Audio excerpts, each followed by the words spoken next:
right, we're 1 minute after, so I'm going to go ahead and get started now. So, for anybody on the call, thank you for being on and joining us today. Want to welcome you to the first webinar of a brand new series titled Ask Me Anything. We'll be hosting these every third Thursday at 3 p.m. So in today's series, we'll bring all of HRlogics subject matter experts into the room where there's no scripts, no presentations, just honest conversations. So for those who are new or unfamiliar with HRlogics, let me take a minute to introduce you. So at HRlogics, we simplify the time-sensitive tasks that drain HR and payroll teams, like managing unemployment claims, completing I-9s, handling employment and wage verifications, and securing tax credits.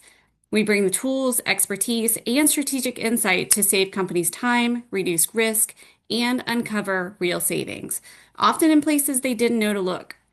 With our powerful tech and industry-leading experts, we don't just manage compliance, we monetize it. So let's take a minute to review a few housekeeping notes. So you are all muted. However, if you look at your Zoom bar, you should see a Q&A button.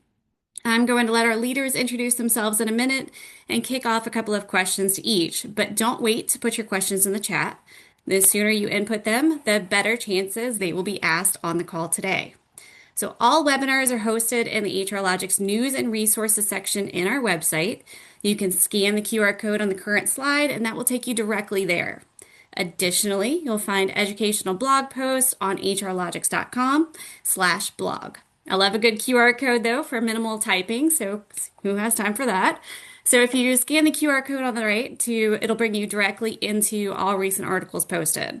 Make sure you also follow HRlogics on LinkedIn so you'll be in the know as soon as a new article is posted or about future events. So without further ado, I will let our team of experts introduce themselves, but let's start with the Queen of I-9, Miss Melissa Prentice. Thank you, Biz. Hi, everyone. My name is Melissa Prentice, and I lead the Clear I-9 division here at HRlogics. I've been in the I-9 space exclusively for the last 15 years. I have a little bit over 30 years cumulatively in the software industry, but I love I-9s and really excited to speak with everyone today and answer all the great questions that I know will be coming in. Great. Thanks, Melissa. Josh Kendall. Hey everyone, I'm Josh Kendall. I'm the COO of our unemployment tax division. Been doing this since 2004, so a little over 22 years of cumulative experience in the unemployment field, and excited to get started with today's Ask Me Anything. Joe Turner. Hi, everyone. Joe Turner. I'm the VP of Unemployment Operations here at HRlogics. I work with Josh in the unemployment side of things. I've been in the unemployment industry for 27 years now, mostly on the claims and hearing side of the house. So looking forward to any questions. So thanks so much. Rob Eining. Thanks, Biz. Robert Binding. I am the COO for the verifications business. Have been in the industry now for coming up on what is over 25 years.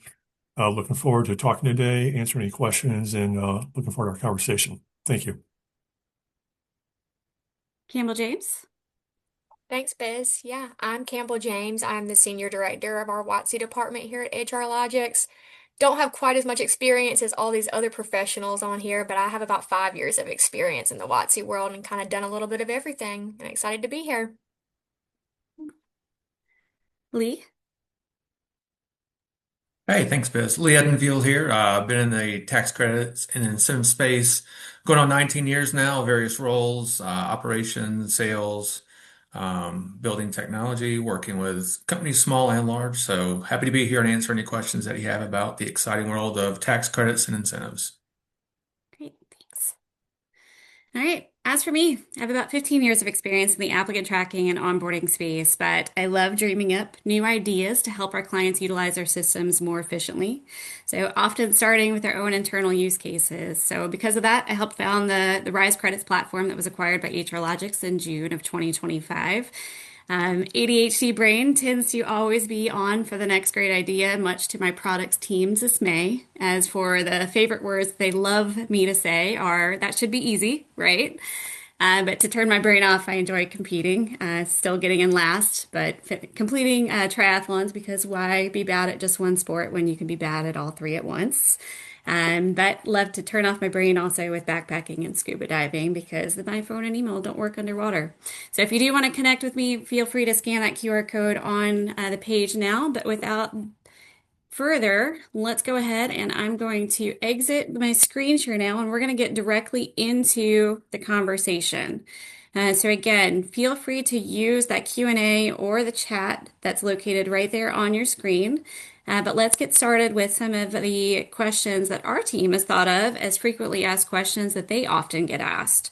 So Josh or Joe, what separates HRlogics from other companies in this space? Well, I think we could both answer this, but I'll start and just say our number one differentiator in the space right now is service based. As Joe and I both know, and other members of our team on this call who have been in this industry for a while, the original intent of this service was related to a white glove or boutique style service offering. And over the years and over many acquisitions in this space, it's turned to more of a commodity as opposed to a service. And so we're here to, provide that alternative in this industry so that, clients who are looking for a true service offering can utilize that through our team. Joe, anything to add? Well, I would just go along with Josh's statement there, and ultimately, no matter how much the industry automate and tries to get everything ultimately streamlined for unemployment, this is always going to be a people-driven service. Every case is different, every situation is unique, so it takes someone going over the details and making sure the best case is presented to the state to make sure every claim is won, every potentially preventable charge is removed from your unemployment accounts. I knew that was mainly for the UCM team, but do any of the other line leaders from their perspective have any comments to that as far as what makes HRlogics different from other companies? I would chime in real quick and say that on the I-9 side, I think the experience really matters here as well. There are lots of I-9 systems out there, but many of them are not really compliant. Many are just an add-on or an afterthought to certain packages, certain ATS in the ATS world, the payroll service world. It's a tack on. On the Clear I-9 side, we focus exclusively on I-9s. And of course, again, at the end of the day, it comes down to compliance, which is unfortunately not the case with many of the other providers out there. Actually, while you're talking, I have a question for you too. Sure. And this is something that people actually ask a lot. And maybe they hold on to things just because they're in a file box somewhere and they don't know that they shouldn't hold on to it forever. But one of the questions is, do I have to keep an I-9 forever? You do not have to, and you should not. There's a simple rule to the I-9s in terms of how long they should be kept on file. That's 3 years from the date that someone was hired, or 1 year from the date that they were terminated, whichever date is the latest. If you're using a system like ours, of course, we do the calculations for you. We know the hire date, you input the termination dates, and we purge it. But you must, however, hold on to I-9s for anyone who's actively employed and working. If you're audited and there's someone in your employment, even if they've been there, as long as they started November of 1986 or after, you must maintain that I-9. However, again, it's a basic rule of 3 years from the date that they were hired and 1 year from the date that they were terminated, whichever date is the latest. And I do get asked this question a lot as well, Biz, and I'll just go ahead and add this, that sometimes we're asked why. Can we hold on to them? The answer is, of course, you can hold on to them. However, it's really important to note that if you are audited, the I-9 that you are holding on to is subject to inspection. So if you have 5,000 I-9s that you could have purged 5 years ago, but you're holding on to them, you're really just increasing your risk for more fines. So that's the reason you want to keep those files very clean. But again, 3 years from date of hire, 1 year from date of termination, whichever date is the latest, and then you should destroy or purge those I-9s.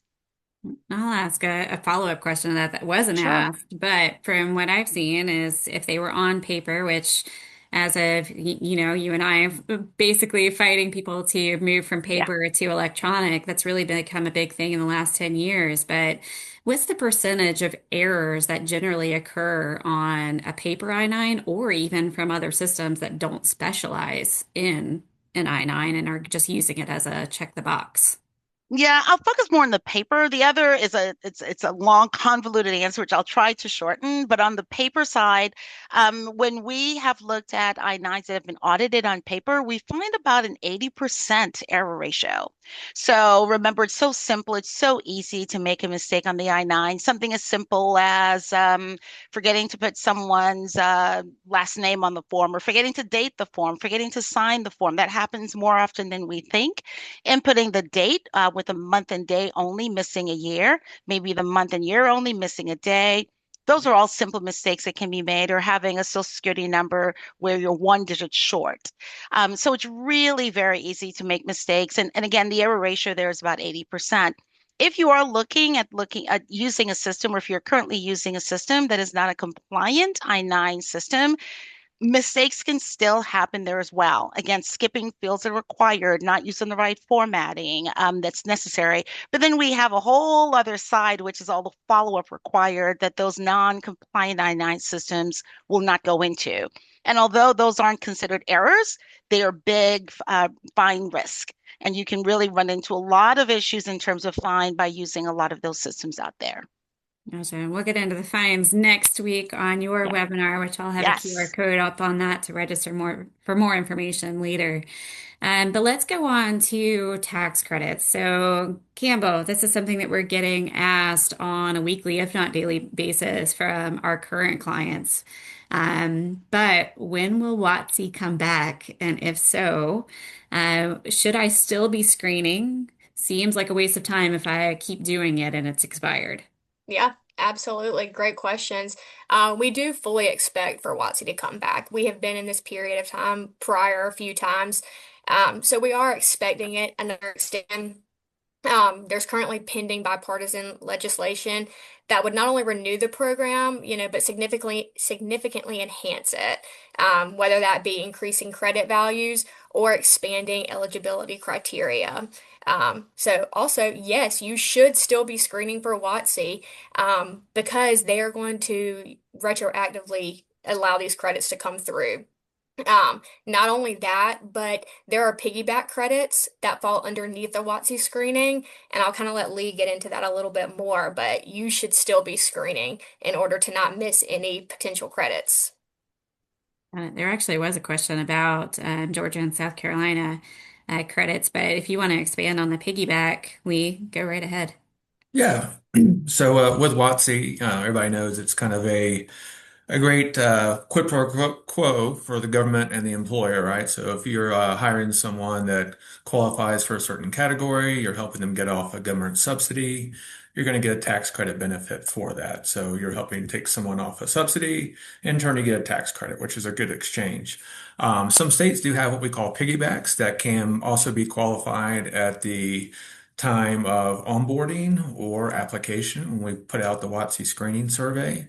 That can be like a Texas TANF, New York Youth, Louisiana Youth, Arizona has a program. There's several out there, and several are pending legislation. There's a New York WOTC up for legislation right now as well. But these are concurrent processes. We don't have to run separate processes for you. So for screening WOTC for you, we can pick up all these additional state benefits, one process, one survey, many benefits to you for all the states where you have employees. So always a good thing to look at where you sit. And to Biz's question earlier, I didn't get to because Melissa had a fabulous I-9 run there with all the information.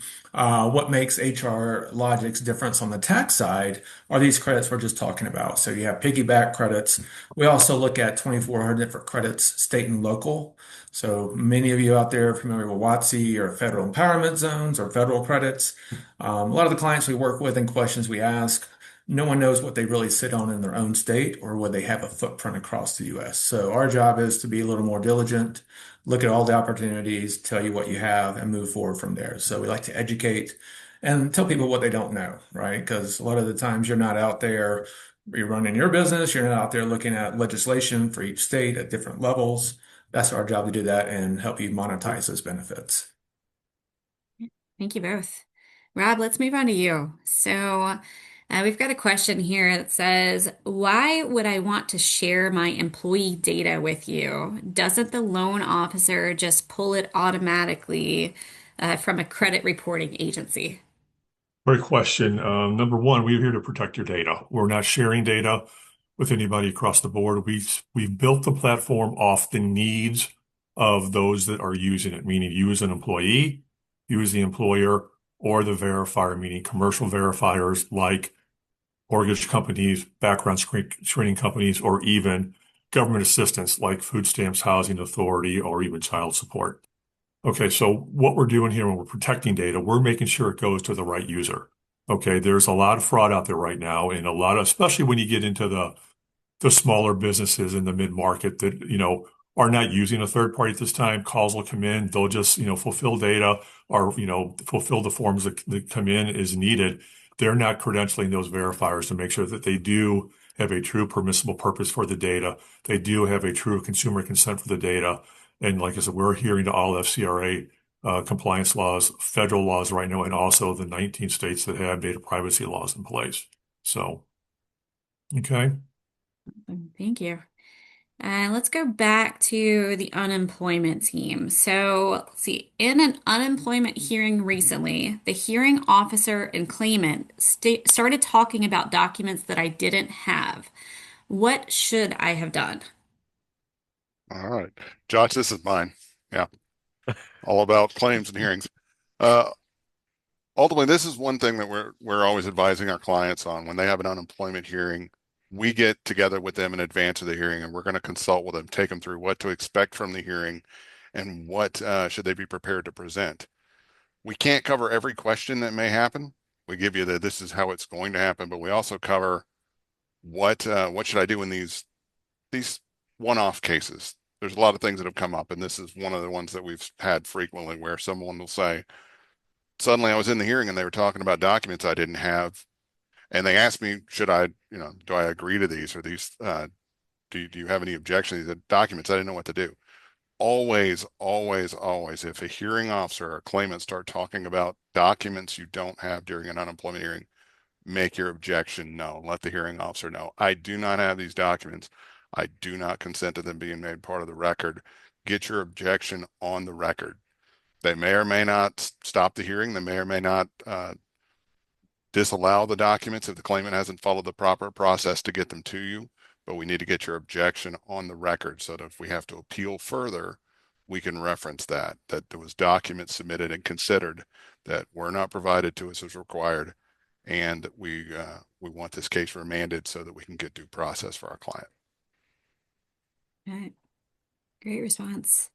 So let's stay in the unemployment realm. So just another one. I'm in HR and I attended an unemployment hearing recently with all of the details and documents of an employee's discharge.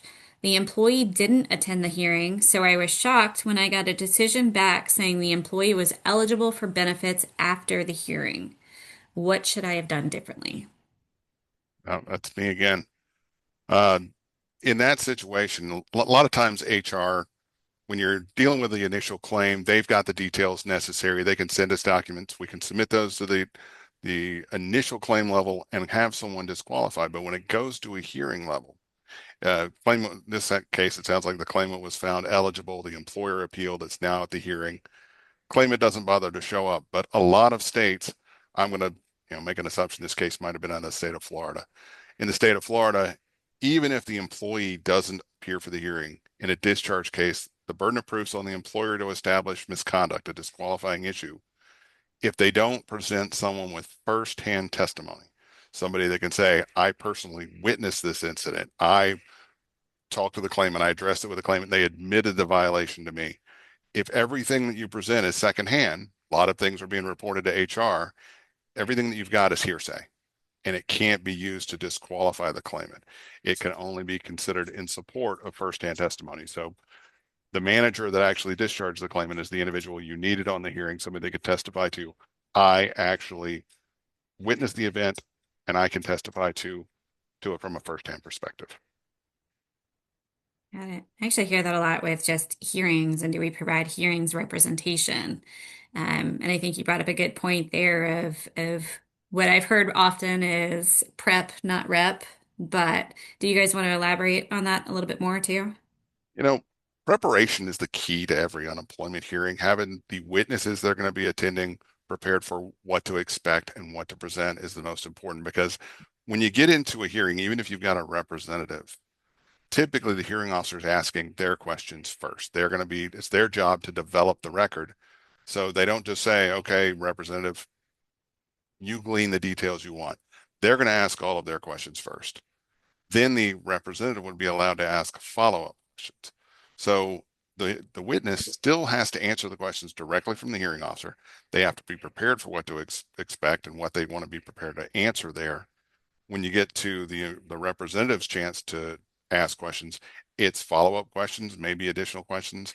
Uh, a little secret in the industry. Honestly, if I've prepped you properly for an unemployment hearing, the hearing officer's done asking their questions. There's nothing else that needs to be covered. I'm asking questions for the sake of you feeling like I'm doing something. So the real value is making sure that the witnesses are prepared for the hearing as opposed to having that actual attendance in the hearing as a representative. It's available. We always can do it, but again, the value is not as great as it is that preparation piece. Thank you. So, Melissa, on the I-9 side, seeing several emails from E-Verify relating to the termination of TPS for various countries. What does that mean? What actions do I need to take? And does Clear I-9 help with the tracking or identification of that category or country? So I'll answer the last question first. Of course, we track it for you, right? That's a part of what we do. That's a part of the service that we offer. And that's a part of what the software does just intuitively, because again, it feeds right into compliance. What our system does is that every single country where there was a TPS extension for a new hire, we are tracking that. We're tracking the category code. We're tracking the companies. As we all know, if you're watching TV at all, any news channel whatsoever, you're seeing all of these blast out about the TPS, it's being discontinued or they're eliminating it. And then you see there's a court case that's stopping it, and then it's back on again, then it's back on hold.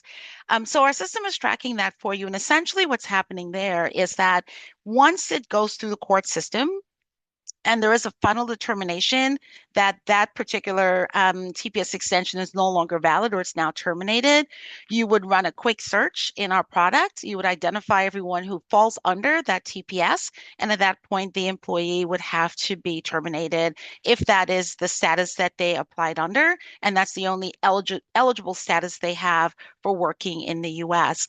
But I will tell you, just a few months ago, we met with a prospect that has a large number of new hires who falls under those particular statuses, and and they told us openly it was going to be a nightmare, because just digging through the files, digging through the paper, or using a non-compliant I-9 system where it's not so easy to get that information can be super tedious, and certainly major fines if you allow that individual to work beyond that date by which the government has said they're eligible. So yes, absolutely, using our system makes it a whole lot easier. You do have the ability to quickly search within seconds, find everyone who falls under that status, and then of course you'd have to terminate that new hire, or at that point they're an employee. Tax credits. We hear this question a lot. I know I've been on this phone call quite a few times with clients. So I have a CPA, and my CPA currently takes care of everything for me, right? Yeah, usually CPAs do a good job of finding maybe the low-hanging fruit or stuff they're familiar with. Maybe they're in a state which has a prominent job tax credit or something that everybody knows about. But a lot of the time, CPAs don't know everything because that's not usually their job is to go out and monitor legislation, know all the statutes, know what's changing, especially if you're working with a client that has multiple locations over multiple states, right? They're not going to catch everything or have a team usually to go out there and research all the credits. If they do, even like a big four sometimes, they may say, "Hey, we'll do these credits here because they're low-hanging fruit, and they meet our criteria to make a lot of money or lucrative for everybody." So other stuff may be left on the table. So what we do at HRlogics with our Rise software, our custom software that we've built here, we look at location first, just like real estate location is the most important thing. So where you sit, what you're sitting on, what you're eligible for with a little analysis up front, which is always free. So we're always happy to help educate you what you have, what's out there. And then we come back and say, hey, is this material for you? Can you use it? Do you have NOLs? Ask all the right questions to be a true partner. So going forward, what you want to be when you grow up, we can help you get there. And, let's look back a few years that there's a retro opportunity to help bring those forward for you to help offset your tax credits and your federal liability or state liability. So consultative approach. This is all we do. So, we have more time to go out there and do the due diligence, know what's going on in legislation, educate everybody, and then bring some results for you. No matter where you sit or what state you sit, there's always credits out there. Now, this question wasn't asked, but I'm going to ask it as a follow-up because on the offset, we've also heard that payroll companies do WOTC. A lot of them have started doing WOTC. So why would somebody want to utilize a company like HRlogics instead of leaning on their payroll company for WOTC if it's just included or even a lower contingency? Yeah, I'm gonna follow up to Leah on that. Again, it's not their specialty. They're focused on payroll. That is what my team does day in and day out. We are focused on WOTC, making sure we're up to date on legislature behind it, making sure that, you're not missing potential credits. So on a daily basis, we are solely working on your WOTC program and trying to keep a hands-off approach to it so that we're not getting our clients involved and constantly asking them for information. However, we do occasionally reach out if needed to make sure that you and I are on the same page. I love a good story. We had a client not so long ago who has a payroll company, was also processing WOTC. We talked to their CPA because, to Lee's point, we found other tax credits that they could potentially take advantage of, but the client was not aware of what those credits were and if they were actually processing them. So they got us in touch with their CPA. Now, this company had been screening for 3 years for WOTC. So meaning they were showing the survey during the point of hire and actually processing the hours. What didn't happen is that information never actually got passed to the CPA. So they had no idea that for 3 years they were screening WOTC, but for no reason were not actually taking advantage or getting that credit on their federal income tax liability. We're not actually taking that reduction. And the client always asks back, but why? And I think, Campbell, to your point, if they don't know, one, there's not the clarity between the CPA and the tax credit company, or the reminders from the tax credit company to the CPA or to the client with their year-end reporting, then the CPA has no idea that they should be actually processing these credits. So just crazy, crazy things that have occurred where clients have thought they were taking advantage of things and really, frankly, doing everything right, except for the communication breakdown.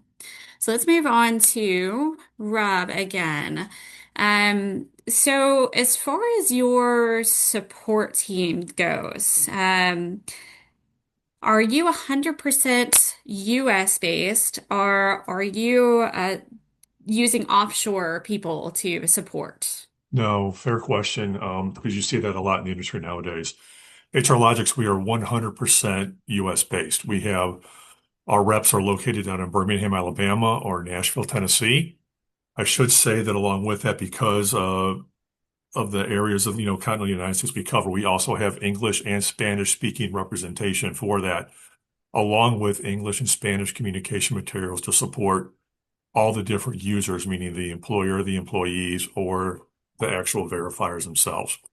Along with that, Josh was talking when we kicked off the call about white glove and boutique service. That's how we differentiate ourselves as well. And what I mean by that is When you call, someone is going to answer the phone, all right? That can help you no matter what user you are. They're going to answer the phone and do what we can to help you. You're not going to get, you know, press 2 for this, press 5 for this, press 3 for this.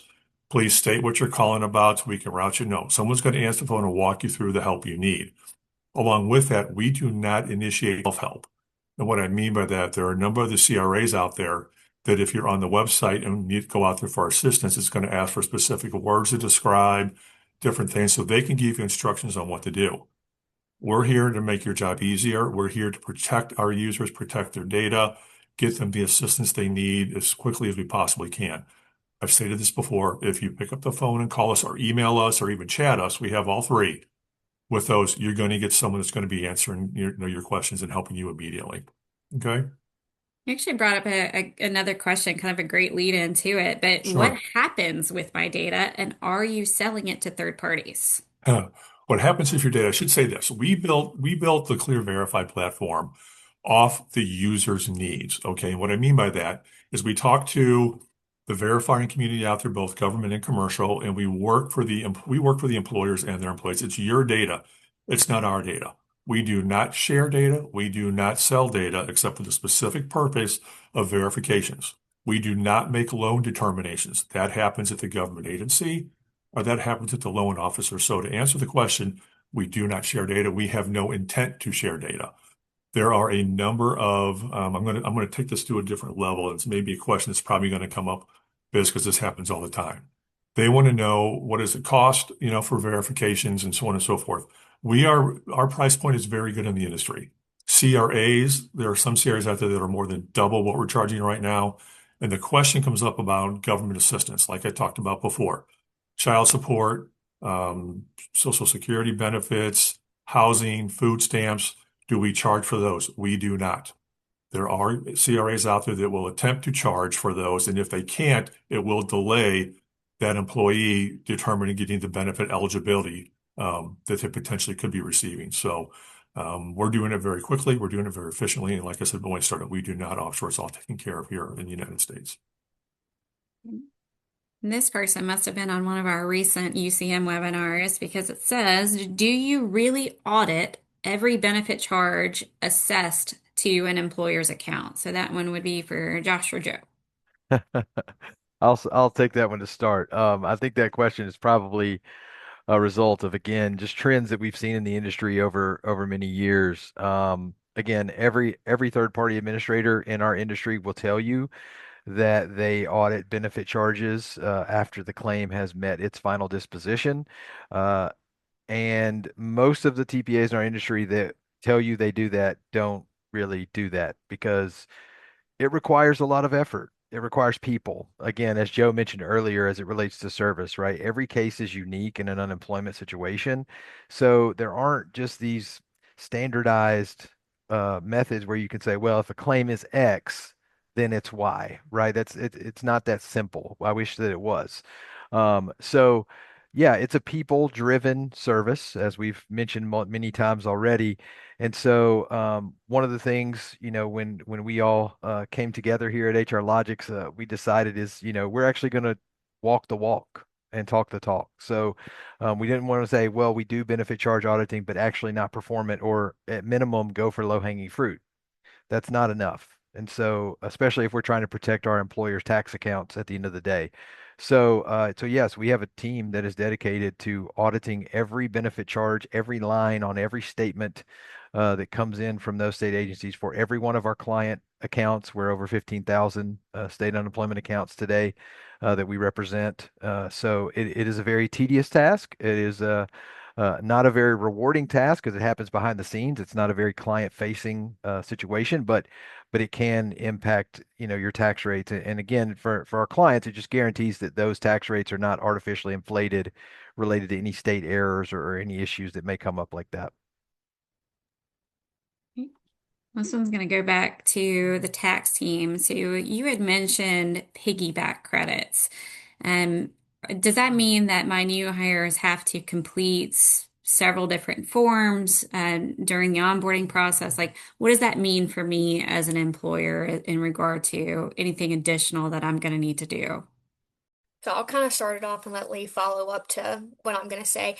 No, there is no more upfront work as far as determining if they may be eligible for a piggyback credit. We do some back end processes that once they answer yes to a certain target group question on the WOTC survey, it will notify us in-house if they are eligible for a piggyback credit. And then our team will reach out in regards to those.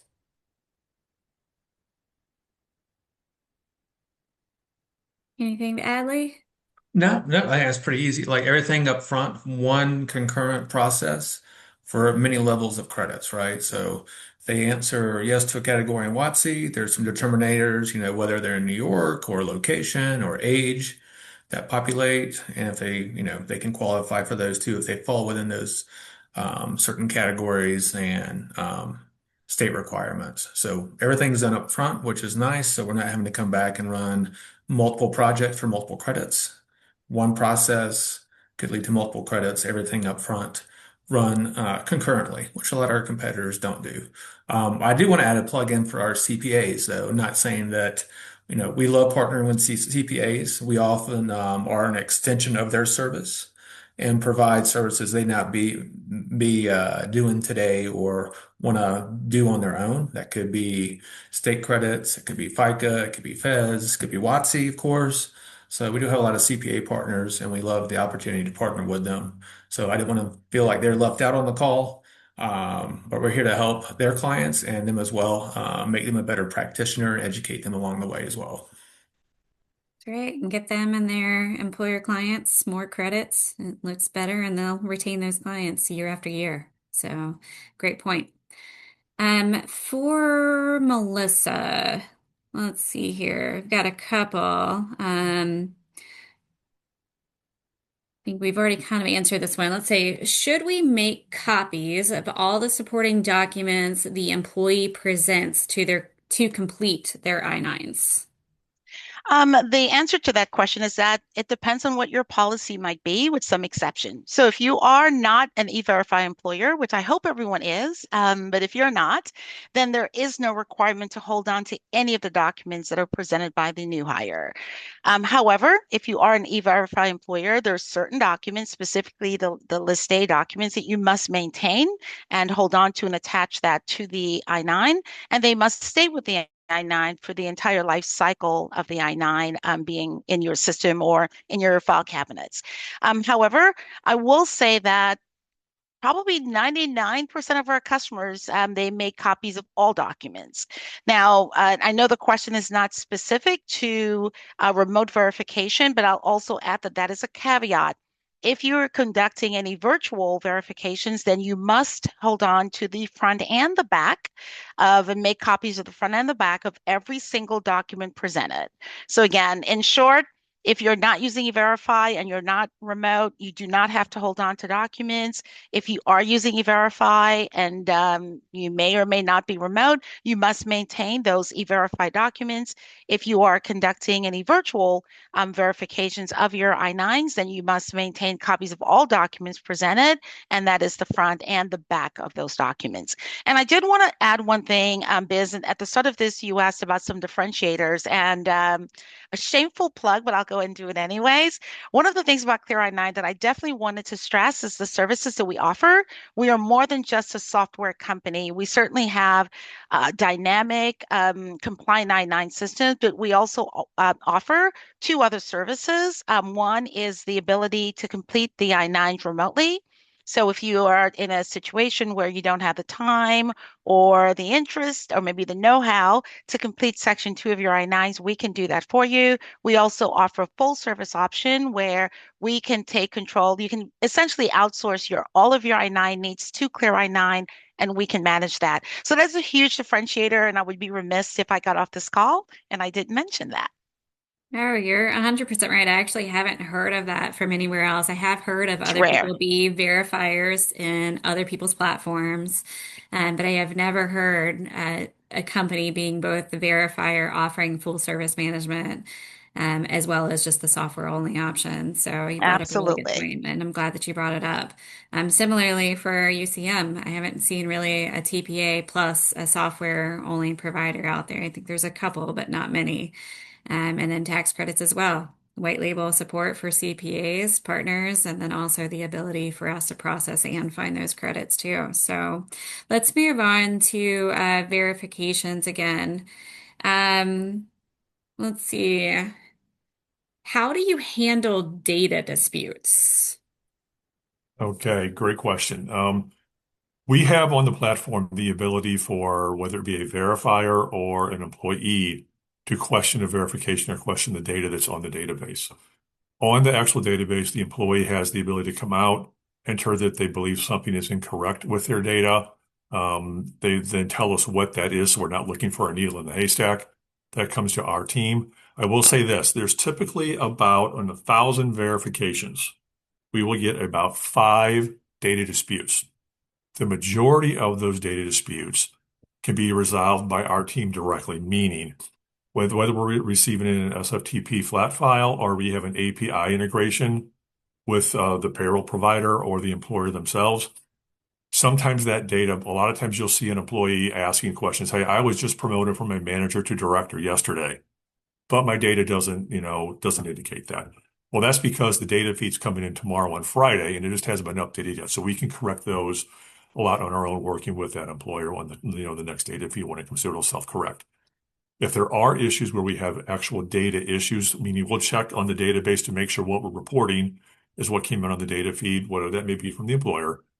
If there's something that is correct from what we're receiving, and they're still claiming it's incorrect, we will work directly with that employer to get that data corrected. Now, there are guidelines out there for, federal and, believe it or not, now state guidelines on when that data needs to be corrected within a timeline and noted how it needs to be corrected or what happened with those communications. We have all that on the actual database where the employee themselves can see every communication that's taken place, when it's taken place, so on and so forth. Rounding numbers, you want to have those corrected within 30 days. Like I said, every state's a little different to get that corrected, but that's how we will deal and work directly with that employer if we have to. Okay. I will stay with you. So, does it cost me anything differently to send the data to you versus a CRA or the loan officer directly? Okay. Very fair question. The answer is yes, and I can answer it in a number of different ways. Our cost on the platform, like I said, we do not charge employers. We do not charge employees. We do not charge government verifiers. The commercial verifiers are the ones that actually pay for the verification, and they're used to paying that. As I stated a little bit earlier, our fees are less than the CRAs. The difference is when it cost can be measured in a lot of different ways. What I mean by that is I talked about it before, we're not sharing data, they're sharing data. So it can be costly for that data and how it's being utilized on the back end. Along with that, a loan officer they typically don't have the data that they're needed to make that loan determination.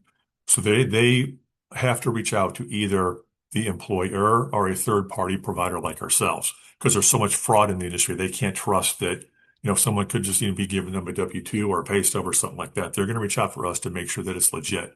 And at that point, then they will make that loan determination. We also have a feature that we built into the system to really help the employee, and it's called My Verify. So you talk about sending it directly to a loan officer.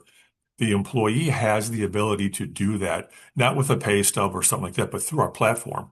So they can come out, log in, and this comes into effect a lot of times when people are looking to get a new car and financing that car, an apartment complex, when, HR companies and, different, it's Monday, Wednesday, Friday night, or Saturday during the day, they're closed. Well, that employee now has the ability to come online. I should say the platform works with computer, tablet, and phone. They can sit across from that loan officer. Let's just say they're getting a new car, actually send them a verification that it can be viewed right there. And instead of waiting until Monday, or the next day, they're driving off that lot with that new car. So some great features out there that are associated with it. So that's why I said you can answer it a number of different ways. There's a couple of different ways to look at that and a lot of its benefits that we've added to the platform. Yeah, we've talked about this a lot just internally of education and Yeah. what it means to have control over being able to share your data with whom you want to and where and when you want to. And that's something that I've seen in our system that I haven't seen anywhere else. You talk about even just the waterfall and what happens with data if it's being shared unbeknownst to the employees Yeah. with other organizations. I should talk about when you talk about the waterfall, what that means is loan officers are going down to different companies trying to find that data. And like I said, a lot of times CRAs are sharing that data with different organizations so they can pull that down. We've actually got features built into the platform that if someone is leery about the data, or let's say they just recently had, you know, something happened with their data that they didn't agree with, we have the ability to flip some switches on the system that allows them to authorize the data before it's even being utilized. So we can take it to the next level from a security standpoint to help. It's all about like I said, we're here to help the employee. We're here to assist the employee. It's not just about sharing the data, it's about sharing the data with the appropriate people. Does Control that help, back to the Biz? people. It Control does. to the people. Yeah, exactly. All right, let's get back to the unemployment team. So, a state agent called me recently about a case and asked me for a written witness statement. But we had allowed the coworkers to submit statements anonymously. Am I required to send them to the state, and does it hurt my case if I don't? All right. Written statements are they're both one of the greatest things when you're dealing with responding to an unemployment claim, but they're also a danger zone issue when you're responding to an unemployment claim. Pretty much anything that you submit to the unemployment agency in response to an unemployment claim or for an unemployment hearing can be reviewed by the claimant, will be presented to the claimant as far as, these are the things that we have in our hands from the state agent. The great thing about written statements from a coworker is that here's somebody with a firsthand perspective saying, this is exactly what I saw them do. Where the danger comes in is you've allowed these employees to make these statements anonymously. So if you present them to the unemployment agent, even if you've redacted the witnesses' names, you've taken all the information out, just based on how they're written, they can see the perspective. And the claimant knows exactly who wrote that statement. And we've seen them go back and harass their former coworkers. Go, why'd you tell them that? You got me discharged. All these things. It becomes something along those lines. And we used to work in a previous life with a lot of long-term care facilities, and people witnessed things that were, you know, very detrimental to the safety of residents at a long-term care facility, and they would report them anonymously. I want the safety of the residents to be first and foremost, but I want to make this anonymous. I don't want the person to know who it's from. Well, you'd also run into the danger of now this person's information's been provided to an unemployment agency. They know the claimant, a former employee, has been presented with it. Now they're harassed or they're getting some flack about it. The next time they witness that same situation, there's something that might put a resident's safety in danger. Are they going to still come forward? Are they going to provide you that statement? So you have to think of all of the potential impacts. That it's, lose the battle, win the war. You may lose an unemployment claim. You may not have all of the information presented to the unemployment agency that would get that person disqualified, but there may be much broader impacts that you need to take into consideration before you provide that to the unemployment agency, because that claimant has access to it. Good to know. Josh, I'm gonna ask one that I know you can answer. So we've heard of sides. What is sides exactly? Yeah, so SIDES is an acronym that stands for State Information Data Exchange System. And essentially what that is an initiative that's been now, what, 15 years, Joe? 10, 15 years? About that 15. Yeah, an initiative that came up about 10 or 15 years ago where NASWA, the National Association of State Workforce Agencies, yeah, that's it. Uh, they wanted to create a plan to send unemployment claims to third-party administrators like us or employers electronically as opposed to through the U.S. Postal Service. We all know if you've mailed anything in the last decade or so, you drop it in the box, you cross your fingers and hope it gets there. And that's essentially what the claim process was historically, is a state agency sends a claim to an employer or a third party. It may get there, it may not. And so this is an opportunity not only to, have a higher success rate in sending claims and getting information for these claimants, but also for employers getting a longer window of response time. And what I mean by that is, most states, provide a 10 to 14 day period to respond to an unemployment claim. Well, if you're mailing that from the state of Hawaii and it's got to come to your mail center in Chicago, Illinois, it's going to take a few days to get there, right? So that 10 days is now 4 or 5 days by the time you receive it and recognize that it's a claim and it needs information and need to respond. So doing this electronically shaves that mail time off. So in theory, an individual files a claim this morning on a website. Uh, we could have the claim as early as this afternoon, most likely by tomorrow, ready for the employer to provide information. So again, just lengthening that window. So as Lee mentioned earlier, employers have a lot of things on their plate. They have their own company to run. And while unemployment is definitely part of, that process, it's obviously or typically not the most important thing of every day. And so if we can give them a longer window by utilizing the sides exchanges, then that means, every claim is not a fire drill and they have to drop what they're doing and respond to that. One other thing I'll add to that, and then Joe, feel free to jump in. Our platform is up and available on all current size exchanges. There are currently 6 out there. There's a 7th that is nearing the end of development as it relates to power of attorneys, which we will be very excited to join that effort. But we've long been a member of NASWA. I think this year is our 8th straight year of our Outstanding Sides Performance Award, which we're very proud of as well, and proud of our team for continuing that legacy. But yeah, something that we're very invested in and an integral part of with Christina and David and Carrie and all the folks at the NASWA team. Nice. And I've never heard of the USPS being late. What are you talking about? Yeah. You know, Joe, did you have something you wanted to add? Yeah, I would throw on the sides topic there. It's obviously been something that our platform was built around, Mhm. but the the connection to sides is always connected to and driven by the power of attorney process. Yep. And we've Josh and I have worked at previous TPAs, and I would definitely say our power of attorney team and our process is second to none in the industry. So it makes sure that we are connected to sides in every state for all of our unemployment accounts. It really makes sure that we get those electronic communications instead of having to wait for something to come through the mail or something misdirected to our clients.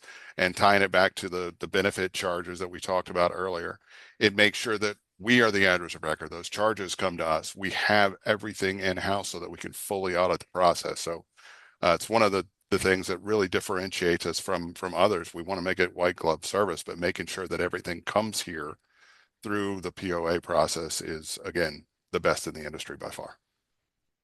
Nice. Now, team, we've got about 7 minutes left. We're nearing the end of the questions that I've seen so far. So if you've got questions, please make sure to put them in the Q&A or the chat so that we can make sure to address those.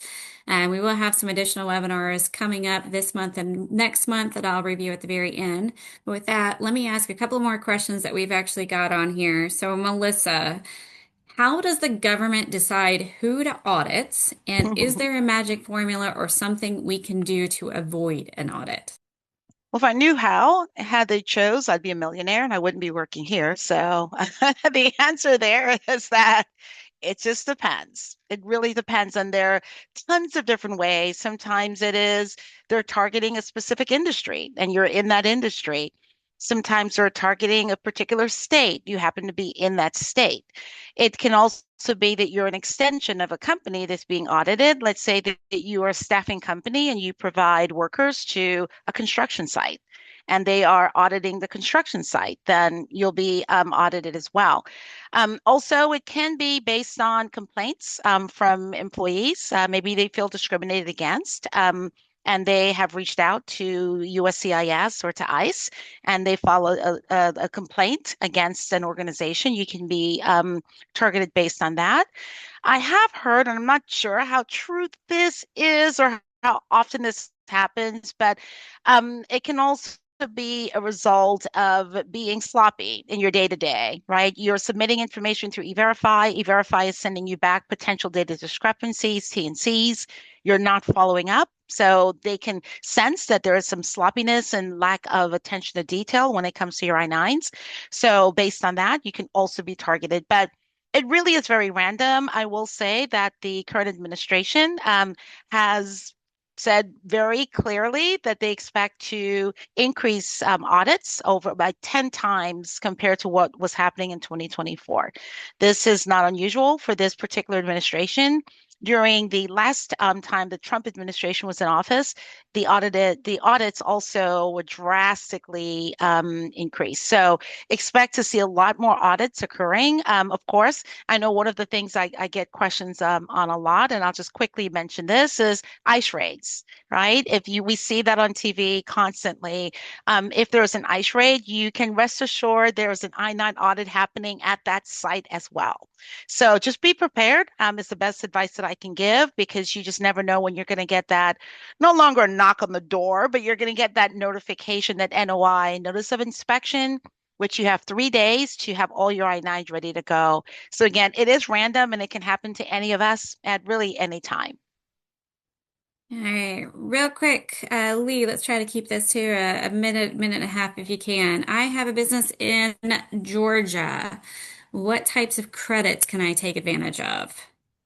Well, Georgia has always been a top state for benefits and incentives for companies that grow, expand, hire, invest. So really, we'll keep it quick to this. Georgia has a tiered system on counties. They're ranked 1 through 4, and some bottom 40 counties. Also, what they call military zones or least designated census tracts. So again, we go back to location. So where you sit in the state of Georgia will depend on what type of credits you can get. If you're in a more distressed county or a higher employment tier, the larger the benefit for you. But with Georgia, there's plenty of opportunities to take credits for jobs, research and development, investment tax credits, retraining tax credits. If you import goods, there's a port tax credit if you bring in a certain tonnage a year through Savannah. So the important thing with Georgia is understanding all the credits, how they work together, because you can't take all the credits at one time. They stack differently on each sides, and certain percentages of liability for state liability, and the opportunity to take some of those credits that they're left over towards payroll withholding, so it can be a cash event for you as well. So always ask questions about Georgia. We're here to guide you, help you, let you know what you don't know, and then hopefully monetize those Georgia credits for you. Awesome. Thanks, Lee. Rob, we'll give you the last one and then we'll go on to what's next for Okay. HRlogics. So, have you ever had a data breach and what Ooh, steps do you take to ensure you don't? I could answer this for about the next 20 minutes, but I'll keep it short, Biz. Number one, we have not, nor do we ever want to talk about having one. It's all in the prep work, to be quite honest. We make sure that, of course, SSNs are not shared. Everything is encrypted at rest. When someone is talking to our service teams, we never divulge information. They have to know that information. I'm not going to go through the questions, anything specific we answer, because I'm not going to play a hand there. But people need to be aware that we are very, very determined to make sure this doesn't happen. We follow all the steps at both the federal and state levels to make sure that this doesn't happen. And like I said, it's the utmost important to us because we're only as good as the data that we have.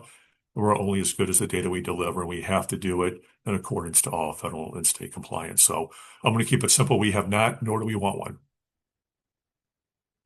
Okay. Thank you. Thank you.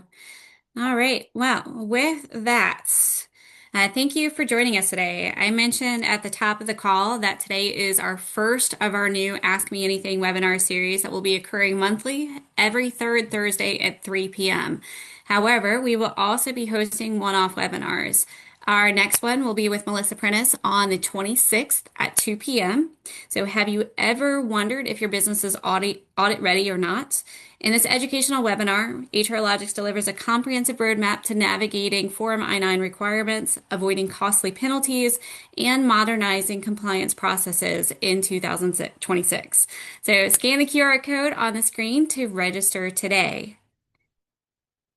Our next AMA series will be on April 16th at 3 p.m. So we'll bring back Josh and Joe to dive into all of your burning questions relating to the interesting world of unemployment cost management. You won't want to miss it, so scan the QR code to register.